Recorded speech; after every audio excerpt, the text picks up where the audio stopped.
de la toma de esa decisión. Ok, gracias. Sí, de nada. Bien, pues vamos a analizar todos los diferentes modos que Salamanca propone, que identifica, ¿no? Las posibles combinaciones que pudieran existir. Todos estos modos nacen a partir de una idea catalizadora. Es decir, Salamanca puede localizar todas estas posibles combinaciones a partir de que él entiende el derecho no solamente como la norma positivizada, él entiende el derecho como un producto cultural. El día de ayer estaba yo mencionando de pronto esa palabrita, ese conceptito, y lo hacía justo porque pensar el derecho como un producto cultural permite ampliar la perspectiva y permite hacer más combinaciones, combinaciones analíticas, desde luego, ¿no? Con otras disciplinas, con otras áreas del conocimiento. ¿Por qué? Si tú piensas el derecho como la norma, pues solamente lo podrás analizar en base a lo que la misma norma te indica.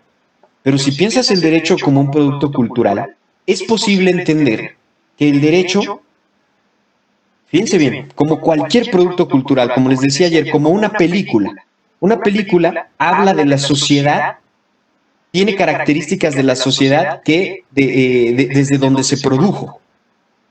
¿Sí?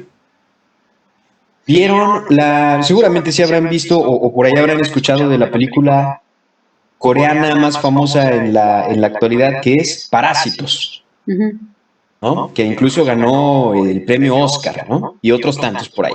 Bueno, si ustedes ven Parásitos, si no la han visto, se las recomiendo ampliamente, no tiene desperdicio. Se van a dar cuenta de que en esa película se retratan muchos aspectos de la cultura y de la sociedad coreana contemporánea. De Corea del Sur, desde luego, ¿no? Corea del Norte no podemos hablar porque no conocemos mucho de allá, está todo muy cercado, hay un cerco informativo y demás, pero de Corea del Sur sí. Yo pongo este ejemplo porque cuando ven muchas personas por primera vez la película de Parásitos, dicen, bueno, yo encuentro algunas cosas familiares en el contexto mexicano, pero hay otras cosas que no entiendo. Hay otras cosas que incluso que están ahí en la película, que están simbolizando muchas cosas muy locales de Corea del Sur y de su capital, Seúl, para un ojo que no tiene ese background, no lo puede apreciar o no lo puede entender. Y así, todas y cada una de las películas, libros, novelas y productos culturales hablan un poco de la sociedad que lo produjo. El derecho es un producto cultural y el derecho habla de la sociedad que lo produjo también. Por lo tanto, los productos culturales, estas son ideas de la teoría sociológica, los productos culturales tienen un origen, tienen un desarrollo, se distribuyen y se consumen, es decir, circulan. ¿Sí? Y esto lleva aparejado un montón de cosas y un montón de implicaciones. En los sistemas jurídicos son productos culturales que se consumen, que circulan, que tienen un origen, ¿sí? Y que son asimilados por fenómenos de globalización cultural, son asimilados en otras latitudes, como el ejemplo que poníamos al iniciar esta clase. Muchas de las instituciones del derecho romano fueron asimiladas como productos culturales en, en los territorios que conquistaba el Imperio Romano y en donde extendía su ámbito de influencia. En algún momento de ese periodo histórico, las instituciones del derecho romano llegaron a España e interactuaron con las instituciones y el sistema jurídico que había antes de la llegada de los romanos, y pasaron otros tantos siglos Y ese sistema jurídico que nace a partir de la combinación Roma y España llega a América Latina y en específico a México, y en su evolución y desarrollo histórico se incorpora y da origen a nuestro sistema jurídico en la época de la Nueva España, y luego evoluciona y va cambiando, ¿no? O sea, circula, tiene un origen, tiene una apropiación, tiene un consumo, tiene una distribución. Con esa idea clave, con esa idea catalizadora, Salamanca dice, pueden existir diversos modos de investigación jurídica. Me voy a ir rápidamente al del final, porque el del final es el que ya conocemos, el que nos es bien familiar. El modo normativo, jurídico y jurisprudencial, así le llama Salamanca, pero esa es la dogmática jurídica, los estudios de dogmática jurídica. Cortis dirá, son estudios de ley ferenda y ley data. ¿Sí? Whitker dirá, son los estudios clásicos del derecho. Sí. Cada uno de estos modos puede tener un enfoque cualitativo, puede tener un enfoque cuantitativo o puede tener un enfoque mixto, dependiendo de qué, de sus preguntas de investigación. El enfoque que mejor responda a las preguntas de investigación es el que se tendrá que adoptar dependiendo del modo de investigación que se elija, pero siempre en congruencia y en sintonía con las preguntas de investigación y con el objeto de estudio. Acuérdense, investigación de alta fidelidad, ¿no? Bien, en estos estudios clásicos, que ya hemos hablado hasta el cansancio de ellos, ¿qué hacemos? ¿Qué técnicas, ¿sí?, de recolección de la información utilizamos? Acuérdense que las técnicas son variadas, ¿eh? Hoy solamente voy a hablar de técnicas de recolección de información. No voy a hablar de técnicas de sistematización, ni tampoco técnicas de interpretación de la información. Hoy solo me voy a referir, por cuestiones de tiempo, ya lo haremos más adelante, lo complementamos, solamente me voy a referir a técnicas para recoger los datos, ¿sí? Luego veremos algunas otras para interpretarlos y para sistematizar. Bien.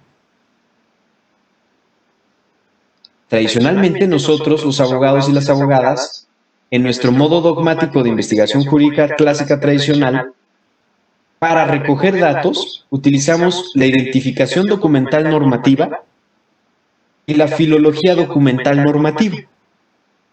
Con esto nos fuimos al descanso. Esto ya lo saben realizar. Esto supongo que no hay mucha necesidad como de explicarlo a grandes rasgos, porque es lo que hemos hecho siempre, ¿no? Ya nos la sabemos. Vamos a explicar los que no nos sabemos, los que son o representan alguna novedad para nosotros. Bien, ahora sí me voy a los de arriba.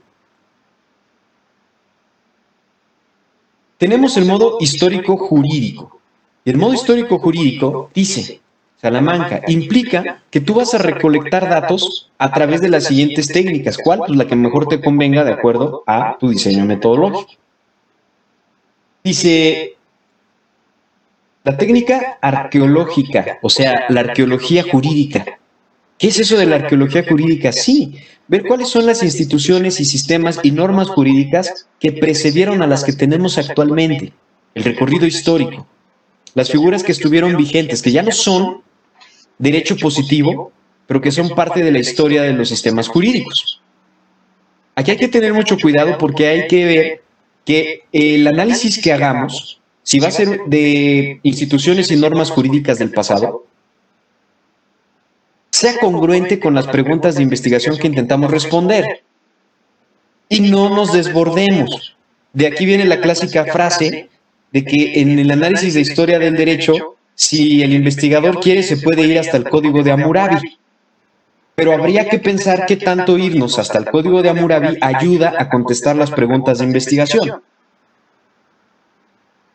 ¿Sí? Hay que tener esa mesura, hay que tener esa justa medida, ese equilibrio. Si, por ejemplo, el tratamiento que se le da en el sistema jurídico mexicano a un menor pudiera tener una conexión interesante que abonara a responder la pregunta de investigación que están tratando de responder con alguna figura del sistema jurídico romano, valdría la pena hacer la mención. Valdría la pena hacer un pequeño análisis de cómo se regulaba en sistemas jurídicos anteriores al actual, en el derecho que ya no es positivo, esa figura y realizar alguna comparación, realizar ahí alguna interpretación sobre ello, por ejemplo, ¿no? Maestro, ¿podría Sí. ser un ejemplo? Por ejemplo, en mi tema de tesis. Anteriormente se establecía en el Código Familiar o en el Código Civil que la madre tenía una preferencia en cuanto a la guardia y la custodia.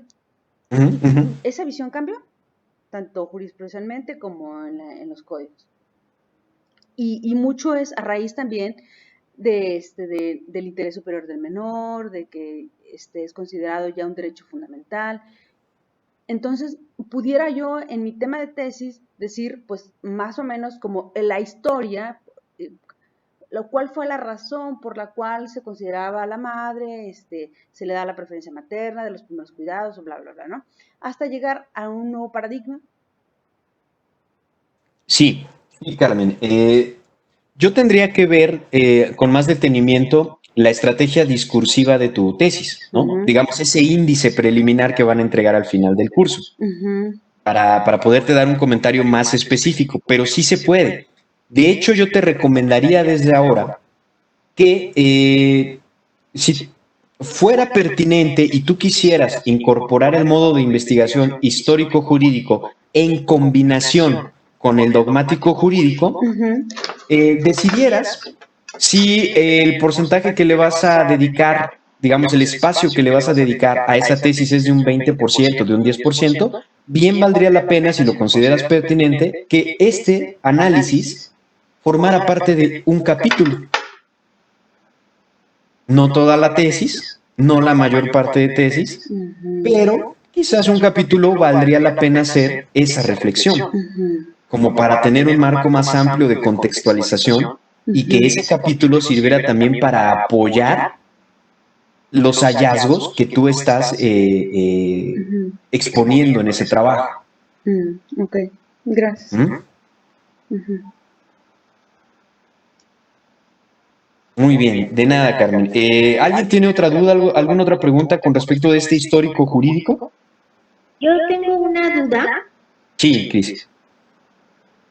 Una duda, porque entonces esto sería como dar el de dónde viene, y por ejemplo en el tema de las escuelas judiciales, hablar de dónde vienen, cómo se crearon, pero no sería como en el paradigma anterior de investigación, que era como el capítulo de antecedentes.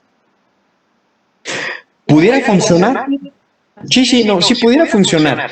Siempre o casi siempre. Lo que pasa es que ya en algunos estudios jurídicos de dogmática jurídica ya se llegaba al punto de ni siquiera incluir antecedentes. ¿Me explico? Entonces, un poco esta parte de recalcar la importancia de que el antecedente esté presente. Salamanca le llama modo histórico jurídico.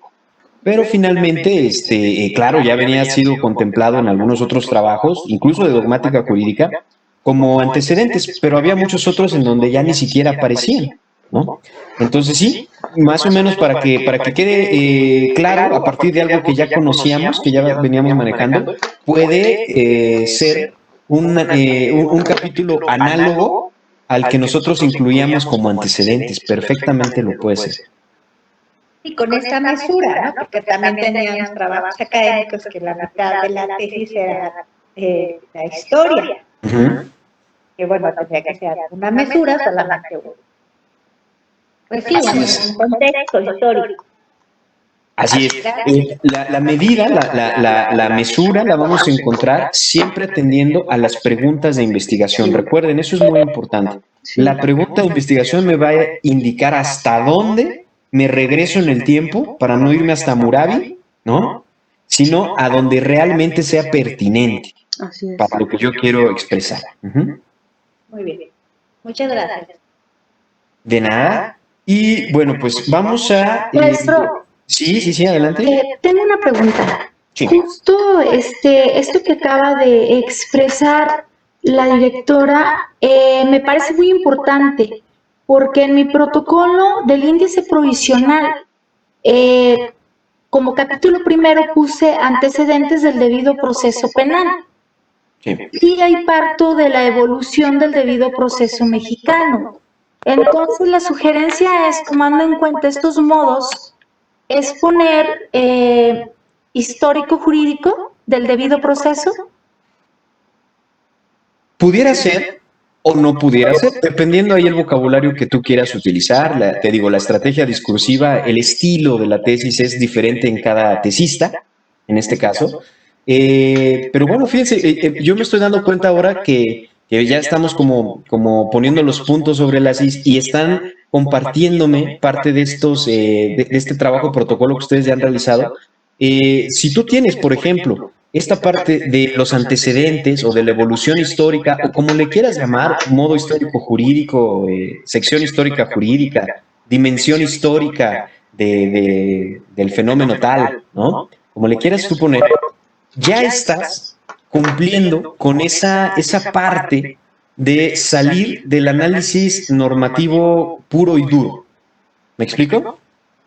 Entonces, en realidad, sus trabajos ya están dotados de esa parte si ya has pensado incluir el análisis histórico, ¿no?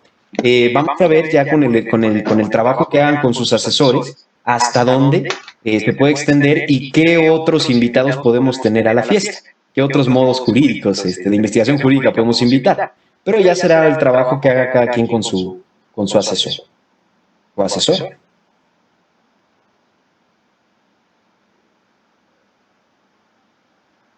Muy bien. Fíjense, técnica numismática y técnica de filología documental. Van a ver que se repiten en algunas ocasiones, ¿no? Todo tiene que ver, aunque la técnica se repita, se le da un sentido diferente dependiendo del modo de investigación jurídica al que se le asigne, ¿sí? Lo que se quiera ver de esa realidad. Luego tenemos el modo sociojurídico, que está basado en los aportes principalmente de la sociología. Algo que no incluí en este diagrama, a propósito para que lean a Salamanca, para que dialoguen directamente con el texto, ¿no? Pues el Jorge ya nos hizo el mapa mental, está todo bien y ahí no voy a leer al Salamanca. Lean por favor al profe Salamanca, dialoguen directamente con el texto en un rato que tengan, porque es mucho más rica la explicación del texto que la que yo estoy incluyendo aquí. Esto, obviamente, en cuestiones de agilizar la sesión, no lo incluyo todo, pero Salamanca incluso te ofrece ejemplos de obras, de investigaciones y de estudios jurídicos que han utilizado estos modos de investigación que él menciona. Te da ejemplos. Para que vayas a la biblioteca, para que los busques en Google, para que puedas hacerte del material y echarle una miradita, siempre, acuérdense, para efectos de esta clase, enfocándose en encontrar el diseño metodológico utilizado por el investigador o por el investigador. ¿Sí? Acá no nos da tiempo, pero en algunos programas de posgrado, cuando enseñan metodología de la investigación, no solamente te dan la explicación, sino que te dejan leer un libro completo por cada uno de los modos de investigación.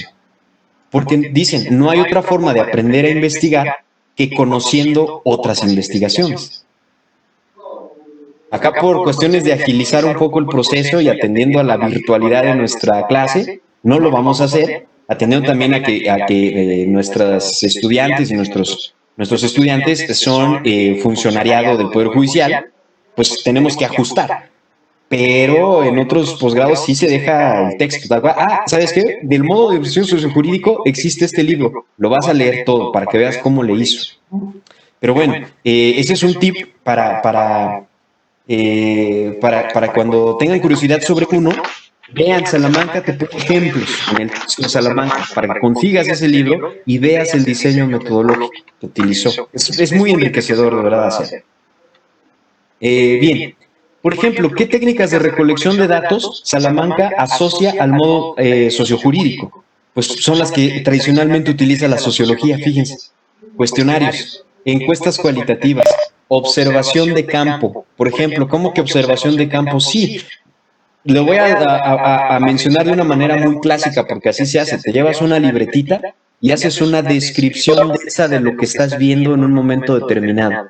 Por ejemplo, voy a pararme en el segundo piso del edificio del Poder Judicial y voy a ver todo lo que pasa ahí, cuántas personas, cómo van vestidas, cuántos documentos traen, qué van cargando, qué tipo de asuntos van a tramitar, ¿no? Están hablando por teléfono. Dependiendo de si eso me sirve para contestar mis preguntas de investigación, es una técnica que se puede utilizar para recoger esos datos. Libretita voy apuntando. Eso se llama hacer un diario de campo.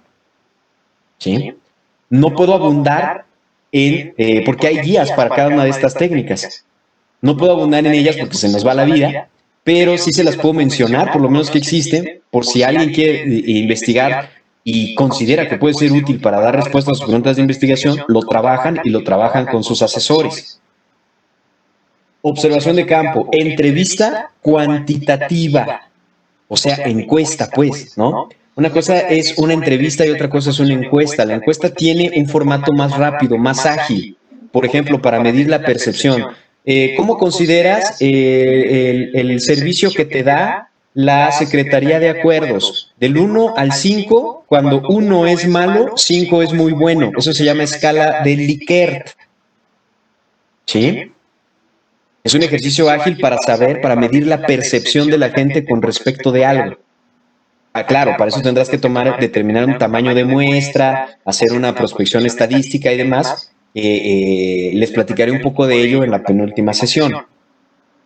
La penúltima sesión vamos a ver algunas técnicas estadísticas y en la última sesión vamos a ver algunas técnicas cualitativas, ¿sí? Para que tengan un panorama amplio de cómo pueden trabajar todo esto.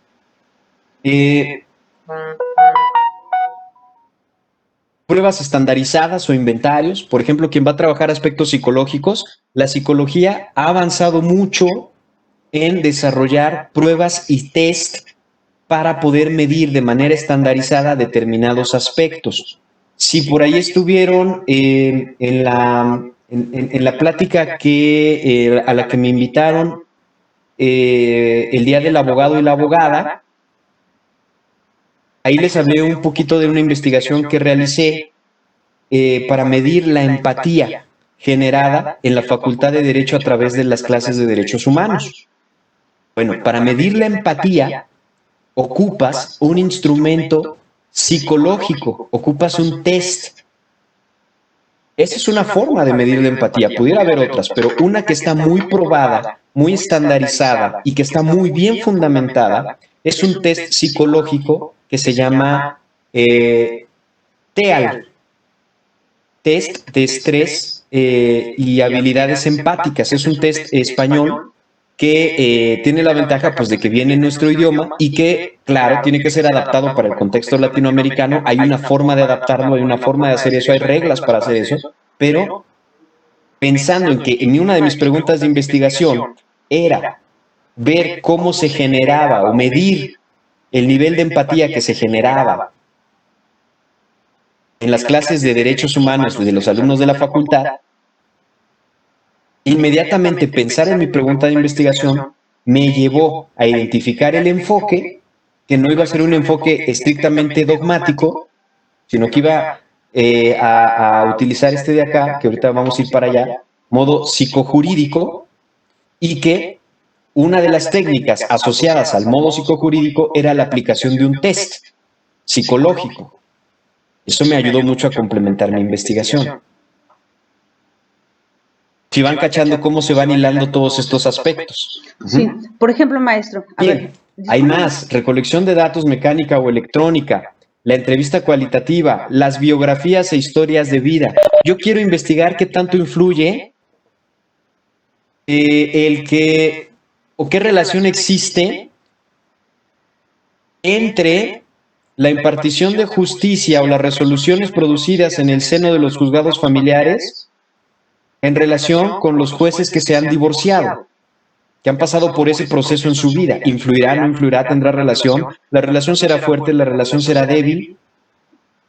Necesitaré conocer un poco de la historia de vida de esa persona. Y por razones éticas también, proteger la información y la identidad de esa persona. Tendrán que ser entrevistas anónimas. Todas esas implicaciones las tendrán que trabajar, son necesarias, pero las tendrán que trabajar a profundidad con sus asesores. Por eso se les da ese acompañamiento para señalarles de esas curvas peligrosas y todos esos requisitos que debe de cubrir metodológicamente cada paso que den en esa investigación. ¿Sí? Entrevistas, obtención de datos documentales, registros materiales, ¿no? Etcétera. Maestro, artefactos, ¿no? Una duda, maestro, doctor, una duda. Por ejemplo, vamos a suponer que yo pretendo hacer un estudio, enfoque global dinámico, algo así le llaman en los estudios psiquiátricos, por ejemplo, a los menores, para ver el impacto que les genera o que les causa el hecho de que no se les permita la convivencia con su otro padre, y incluso hasta a nivel cerebral y todo.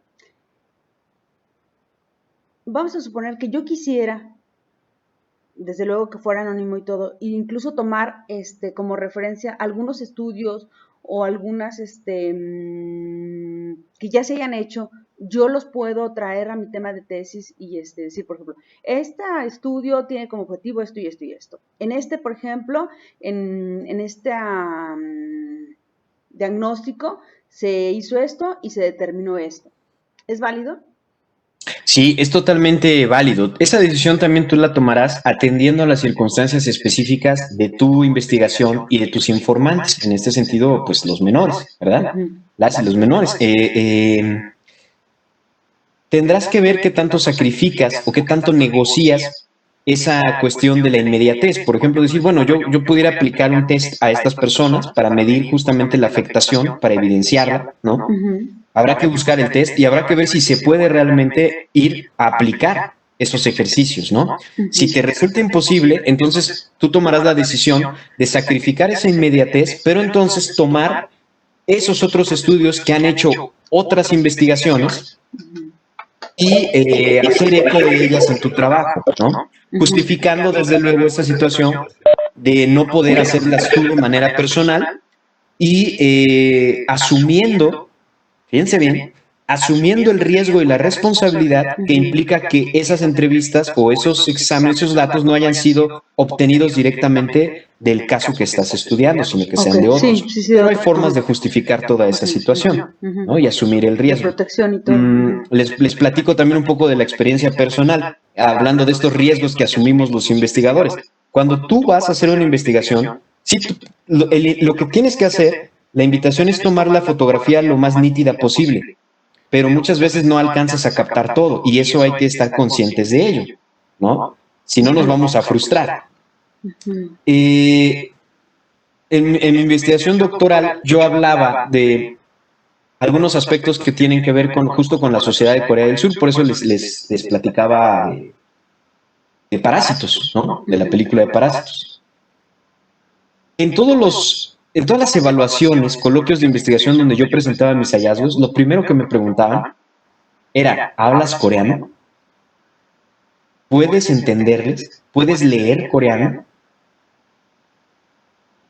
En las primeras investigaciones, pues, ¿qué creen que les respondí? Pues no sé. Y me dijeron, entonces hay que asumir esa limitante.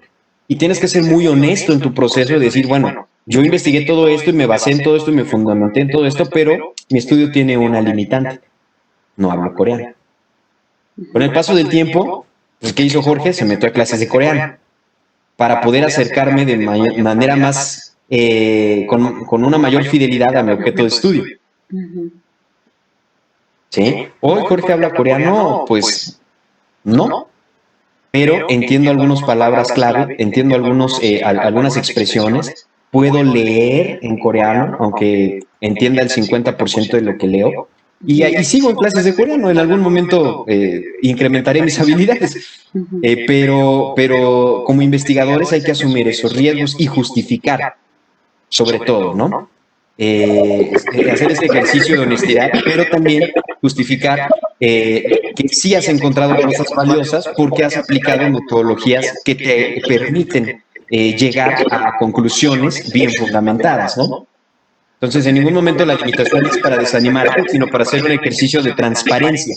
Acuérdense que la transparencia es importantísima en la investigación. Ok, gracias. Maestro. Sí. Disculpe, bueno, mi tesis es justamente también trata de los menores y trata de analizar cómo en muchas ocasiones, estando internos, se les dota de mejores herramientas para cuando están en libertad. Y yo lo que he visto bueno, ahorita me llamaba la atención, por ejemplo, en esas historias de vida.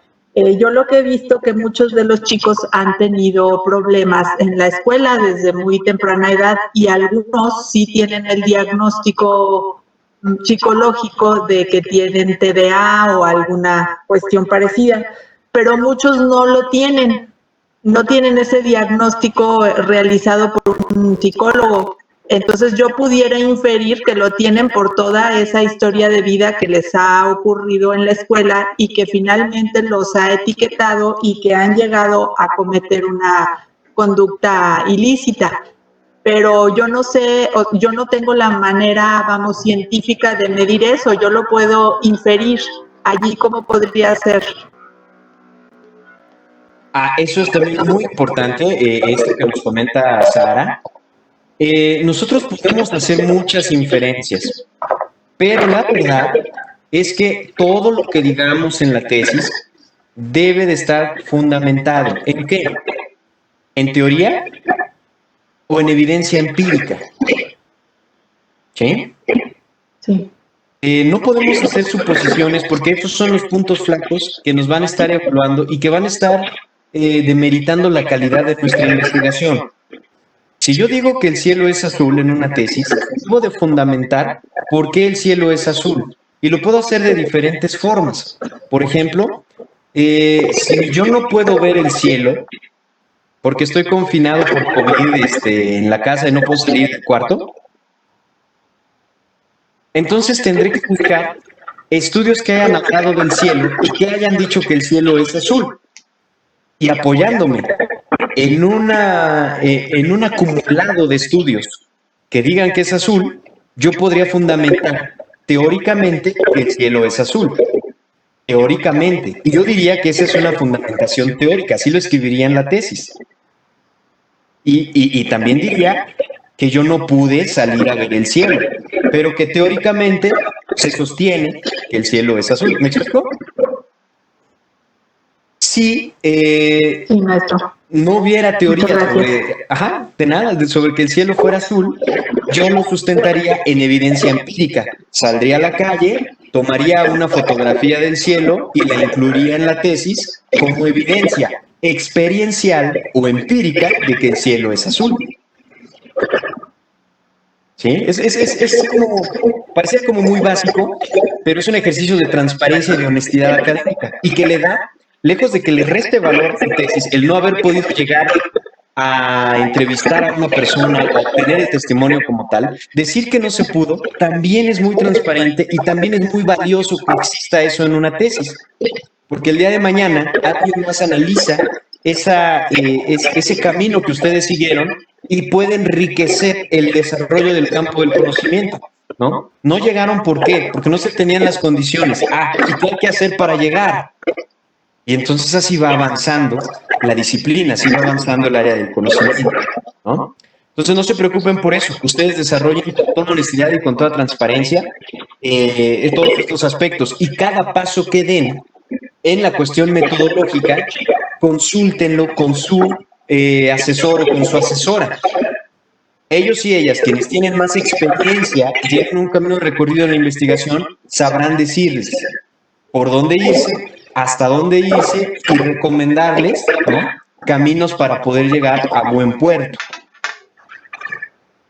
¿Sí? Sí, gracias, maestro. ¿Me permite decir tantito, Jorge? Sí, adelante, Cris. Porque, miren, como que luego nos dices que vas a ser con nuestro asesor, entonces ya nos está generando la inquietud, ¿verdad? De ¿y quién es mi asesor? Entonces, la próxima semana esperamos ya tener, yo quisiera hacer como un ejercicio muy, pues, adulto, porque creo que ese es el nivel del doctorado, en donde se les dé el listado de las personas que pueden fungir como asesores y que cada uno de nosotros elija a nuestro asesor, pues con quien podemos sentirnos más cómodos y obviamente por el perfil de los asesores.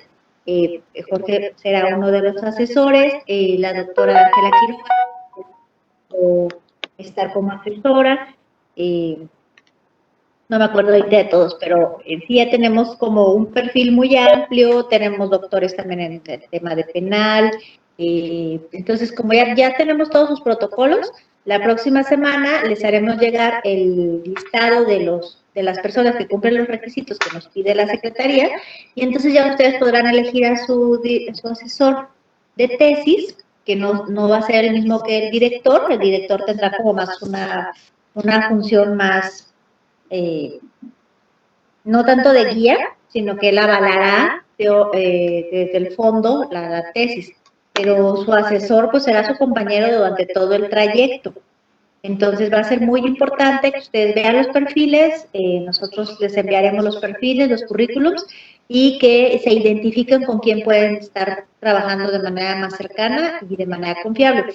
Si alguno de ustedes dijeran, ¿sabes qué? Es que yo no encuentro quién, ¿verdad? De acuerdo con mi tema, pues lo platicamos. El doctor Gregorio también está trabajándolo, el maestro Pablo dijo que también él con muchísimo gusto entraba a este trabajo. Entonces, pues creo que vamos a tener una buena calidad tanto de conocimientos como de experiencia y de calidad humana que nos acompaña en este trayecto, que eso también es muy importante. Entonces, la próxima semana ya lo podemos trabajar, si les parece bien. Si alguien tuviera algún asesor que dijera, no sabes qué, si yo ya tengo, no sé, tal persona que puede ser mi asesora y me gustaría, pues también acérquense y lo platicamos.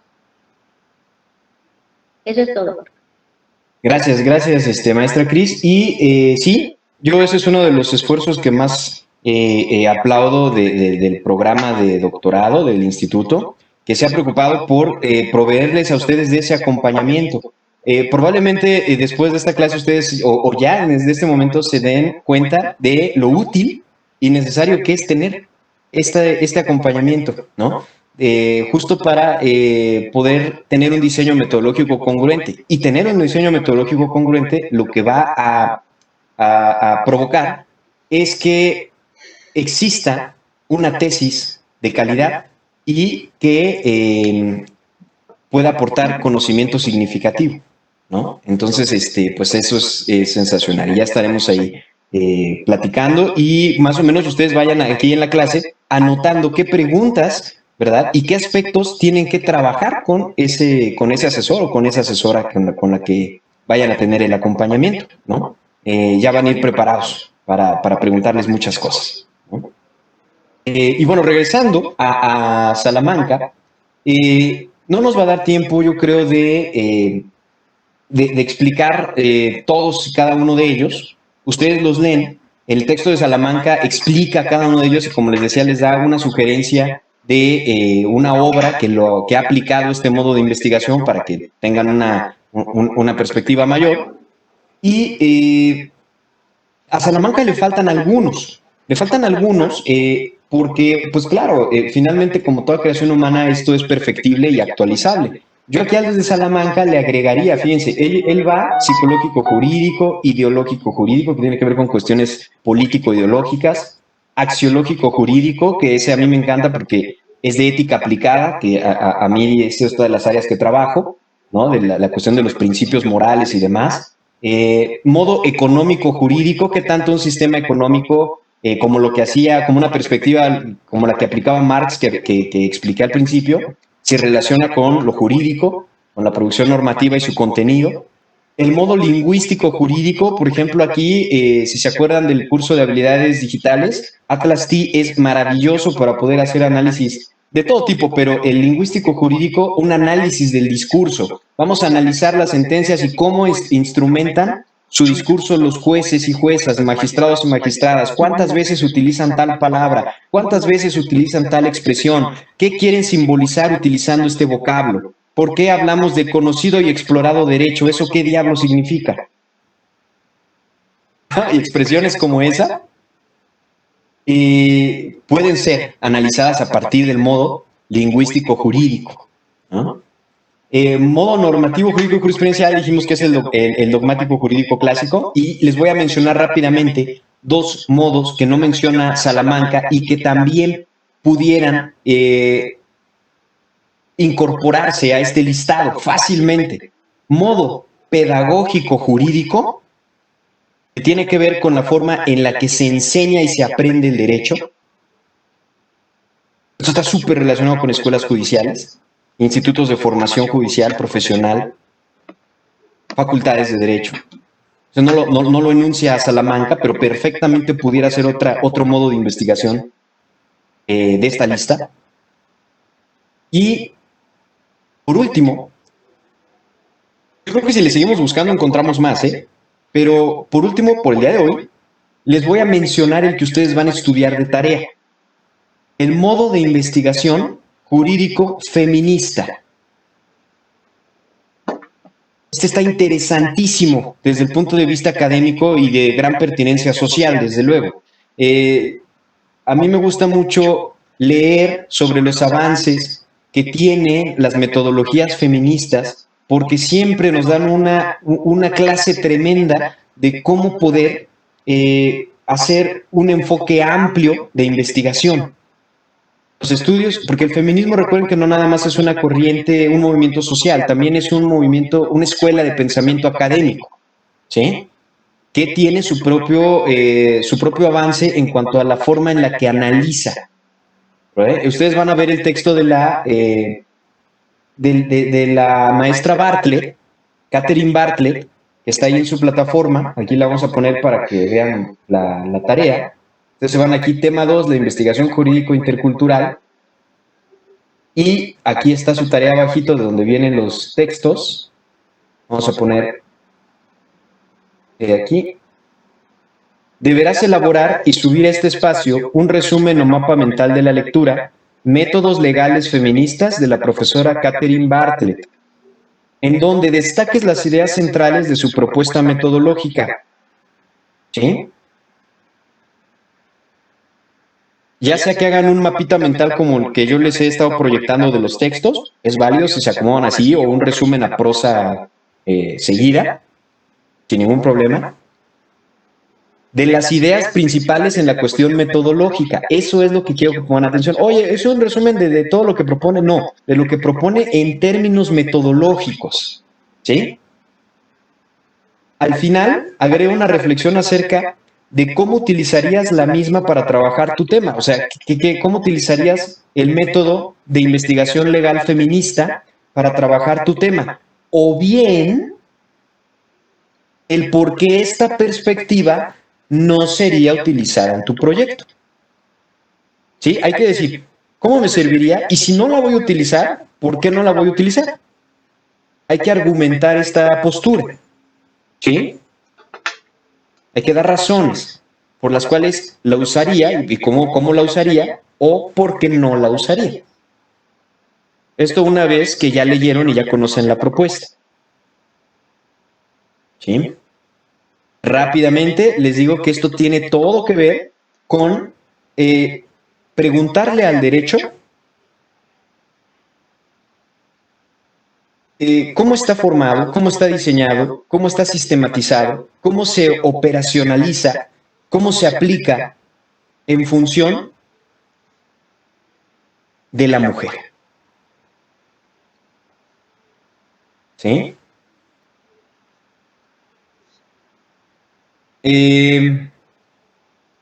Hay un libro muy interesante de una autora potosina Marcela Fernández, que seguramente por ahí la ubicarán porque en algún momento de su trayectoria trabajó ahí en el Poder Judicial, ahora es doctora, y escribió un libro muy interesante que tiene que ver con la Constitución política de los Estados Unidos mexicanos, y ella hace un análisis en clave feminista, que es su área de especialización, y esta obra plantea que la Constitución política de los Estados Unidos mexicanos está redactada y ofrece evidencia a partir de un análisis que hace del texto constitucional, está redactada en clave patriarcal.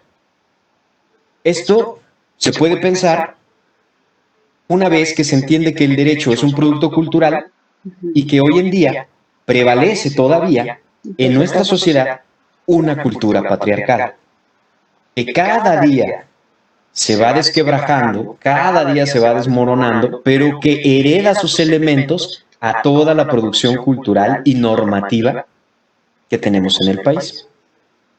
Habrá que ver si es cierto, habrá que ver si esto ha ido cambiando, ¿no?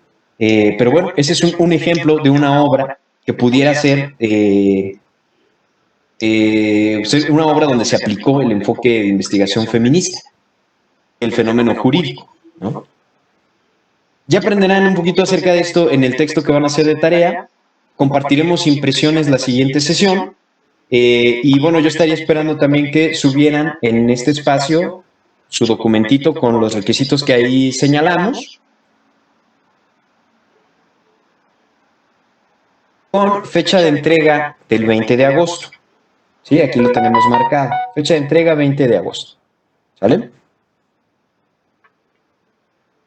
Recuerden que cuando suban una tarea, la misma plataforma les confirma y les dice, ya está tu tarea, y cuando yo califique o mande comentario, la misma plataforma les manda su correo de Gmail que ya hay una calificación o que ya hay un comentario, ¿sí? Para que no haya duda de esto, y de todas formas, si tienen alguna inquietud o duda, me mandan un correo y yo con mucho gusto estaré ahí atendiendo. Sí les invito a que en la medida de lo posible toda tarea sea a través de la plataforma. Si no me llegan muchos correos hasta de mi mamá y entonces se me revuelve y ya no veo las tareas, ¿no? Entonces hay que tener este orden en la plataforma, ahí no hay pierde, ahí voy a revisar tu tarea y la voy a comentar. ¿Dudas, preguntas, comentarios? Muy bien, les queda entonces ahí, les encargo por favor que le den una revisadita. Aquí está la presentación que yo les voy a subir. Están los dos diagramas que vimos el día de hoy del texto de Salamanca. Que vean cuáles son las técnicas de recolección de datos que Salamanca identifica y asocia a cada modo de investigación. Y traten de ir pensando cuáles les ayudaría a dar respuesta a sus preguntas de investigación para ir seleccionándolas de una vez. Vayan anotando por ahí porque lo van a ocupar para su proyecto final. Bien, bueno, aquí está también otra vez la indicación de la tarea en la presentación. Va a estar en Classroom, en el muro del Classroom, ahí la van a encontrar, y también está la de ayer. Y si no hay ninguna otra duda, no sé, Cris, si hubiera algo de parte del instituto que tuvieras que agregar. No, nada más darte las gracias por qué bonito fin de semana. Gracias, y pues gracias a todas y a todos. Mucha suerte con su tarea y cuídense mucho porque pues esta ola de contagios va a la alza, pero pues tenemos que tener los cuidados necesarios y todo va a estar bien. Entonces, mucho ánimo y a darle con esos proyectos de investigación. Gracias. Gracias.